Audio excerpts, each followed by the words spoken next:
This is Shantha here. So this very interesting chapter, we spoke about Nataraja, Shiva in our earlier chapter. Now we will see how Nataraja and astronomy are related. So I welcome Ram to know more about it. Ram, please Hey welcome. Shantha, Hey, thank hi. you for having me here. Thank you. Thanks for joining. So, I was reading about this chapter on Nataraja and astronomy, right? So, isn't it fascinating to see how these rhythms of dance are echoed in the celestial movements of the universe? Oh, you cannot be more surprised than I was when I started doing my research on it. So the Nataraja, Apasmara, which is a combination of what we see, has a Nataraja iconography that we briefly spoke about in the previous one, and we'll possibly talk a bit more at length based on what your additional interests and questions are. So the movements of the celestial bodies, which are constellations, based on the precession of the earth around which the celestial north keeps changing. Like we said, our current pole star is Vega. It was Agastya before, and Agastya, when it was in Chidambaram, that's a point in time it was called Nataraja. Wow, that's excellent. So, what are the other topics do you have to cover so that we can go much deeper into this? So the point of astronomy is only one part of it. The concept of trying to identify what is Shiva, why that particular Nataraja is talked about, is going to talk about the base of our whole nakshatra system. So what I've done is I've attempted to talk briefly without trying to get very geological and geography related part. I've talked about the introduction to the nakshatras in the first part of it. The introduction to the nakshatras is the 27 star signs, which is based in the calendar of our Hindu tradition, where we call this Ashwini, Varani, Kartigai, and then goes on to the nakshatras. Yeah. The nakshatras are the constellations that are formed in every particular month during the 12 cycle months that makes up our 365 days. It used to be 360 days before, and then to adjust for the changes in the rotation, the leap year formation was done. But this has been included in our astro charts going back millennia. Excellent. Now that you spoke about nakshatras, right, let's start our first topic. I've seen my parents going through Panchang and going through nakshatras. So just to want to understand a little more on how these Panchang and nakshatras are related and how do they play a role in Panchanga? Why don't I give you some anecdotal point of this? So what happens is, let's talk about moon. Moon basically goes through the cycles of full moon to new moon, which is 27 and a half days. If you remember the stories that you would have heard in your childhood, that Daksha, who was the father of Rohini, had 27 daughters, and Moon married the 27 daughters, but then he was very favorite of only Rohini. Rohini is again a nakshatra. So what happens is, if you look at the celestial calendar, every 19 years, every day when the moon rises, it has an exaltation of 6 degrees in the absolute. How do you explain such a difficult concept to somebody who's at a second standard level or a third standard level? So they wove stories around it. So that was just a simple geographical explanation to talk about, out of the 27 nakshatras, when moon moves into each house, there is an exaltation of 6 degrees, which means for every 19 years, he would have more time spent in Rohini as a constellation.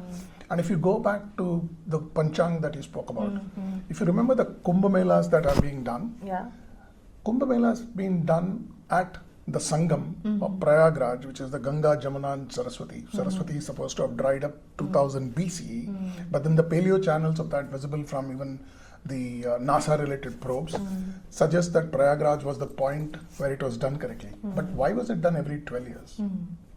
That explanation is found in the Surya Sidhanta and the concepts of it, where you will find that in the same constellation, when Earth, Moon and Saturn, because Saturn's one revolution is 11.84 years. To celebrate the occurrence of these three in the same constellation every 12 years, they would basically identify that would be the point in time for Kumbh Mela. I see. Now, the precision levels of sunrise, moonrise, earthrise, from you look at from a three-dimensional space outside, is identified and codified. These are very minute mathematical equations and the algorithms. And that's what this Panchang or the almanac is, what your grandparents would have basically told you. Yeah.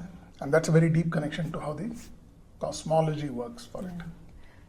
That's great, Ram. I think you touched briefly upon the Panchang. I think there are about 5 parts in the Panchang, right? Could you explain a little about each of? I request readers to read the book to go much deeper. Probably if you can touch one line. So there is a Dina, there is a Vara. So what happens is for every week, it's split into the 7 days that we identified as Monday, Tuesday, Wednesday. Yeah. But then if you look at the ancient text, what they talk about is the Panchang will basically identify the Dina, Vara. So apart from that, the moonrise to moonset is what is identified as a Tithi. So there is a Dina, there is a Vara, there is a Masa, there is a Tithi. And then there are units of time which broken down for every 4 hours, which is Padas. And there are further breakdowns of these which are there, which I've explained with very great detail, and I think the readers should possibly find that useful. Absolutely. Now that we've briefly touched upon the first topic, let's go to our second topic, which I found in the book on Earth's precession and how is it related to Chidambaram and Nataraja. Fantastic. So the Earth's precession we spoke about in an earlier chapter was tilt of 23.5 degrees, takes 16,000 years. Yeah. Now, Kurukshetra was a point from where Agastya was identified 26,000 BCE. As it moved, the whole particular identifying of Agastya was at the latitudes going down. Around 6,900 BCE, it was identified and located with the Arudra Nakshatra, and that again forms a beautiful constellation for the Nataraja iconography. So Chidambaram was identified for that part because Agastya was at the point in time as a North Star, which is the celestial north. So the start of the latitudes and identifying the precession with the identified stars in that particular position, the lepus and the star combinations which work are the way in which the whole particular constellation movements, the zodiac components, the pieces that have been identified for the astronomy is codified. Nataraja in Chidambaram, 6,900 BCE, identified with the Nataraja iconography is what they've identified and called it as Chidambaram. Wow, how it's That's so a amazing to see how they are connected, right? I also saw some texts like Surya Sidhanta and Parashara Siddhanta and Parashara Tantra, right? So could you explain a little more on these? Surya Sidhanta goes further into the study of the sun's movement and the whole part as it suggests, Surya Sidhanta. Dating of Surya Sidhanta is something which has been spoken about. They attribute it to 200 BC, 300 BC. It should be few millennia before that because there is a lot of celestial events which are spoken about as shlokas to identify the zodiac and the particular point. So if you try and use the shlokas and use the planetarium mapping of Microsoft, they were able to identify in Ramayana on this particular date, this was the nakshatras, or the date on which Krishna's birth was, this was the nakshatras. They talk about the grahas and the combinations. And it just goes back to the carbon dating equivalent, what we do in archaeology. Here it is. Astro dating, for Vedic astro dating, would possibly be justified with the knowledge of our ancestors, which basically talks about this. Awesome. That's really excellent. Now that you spoke about Surya Siddhanta and Parashara Tantra, I'm sure there would be some relation to Vedic astronomy as well. So, what is that? What do you think about it? So, Surya Siddhanta, Parashara Tantra, if you look at the way these particular things have been positioned, they all take very heavily from the positioning of the stars, the zodiac points in the celestial months, and they also in fact charted equinoxes, the summer equinoxes and the solstice. So they could identify for this particular point in time, this would be the equinox, and they actually, if you look at cartography, which basically there is one particular part you'll find from the Gujarat, this one, it's like the cartographer's almanac, which is called the Malampoti. What they had done is in this particular month, based on the position of the sun, based on the position of the moon, what would be the direction and what would be the height of the tides. Wow. It is identified and mentioned to that extent. Oh. So the Vedic astronomy is more to talk about what is the path that the stars would take based on the constellation positioning for the different months of the year, with direct relation to cartography, which would help them say which month they would take the easterlies to go from India all the way to Malacca, and from this side they had gone all the way to Israel, Wow. Haifa. Wow. That is the stretch that they would do, and they cannot do it without the knowledge of astronomy. Absolutely. And now that you, in the previous chapter also you spoke about Agastya, right? Agastya star. So what is, in this context, what is the significance of Agastya star? Agastya star, back to Chidambaram, it is identified to be the one to nominate or to localize it for the iconography, to be identified for Nataraja.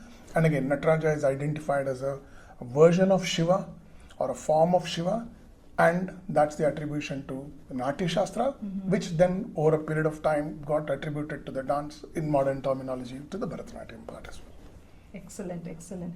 I think when we spoke about Chidambaram, right, we also spoke about Arudra Darshan. So how can we relate that, Ram?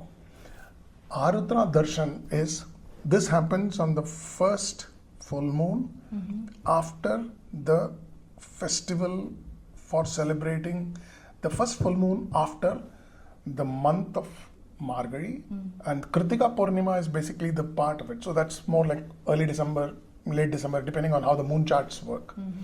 And this is a great festival identified, and this Arudra star is identified for two places in India. One is in Chidambaram, and the other one is in Trivandrum, where the first sighting is celebrated as Ardra.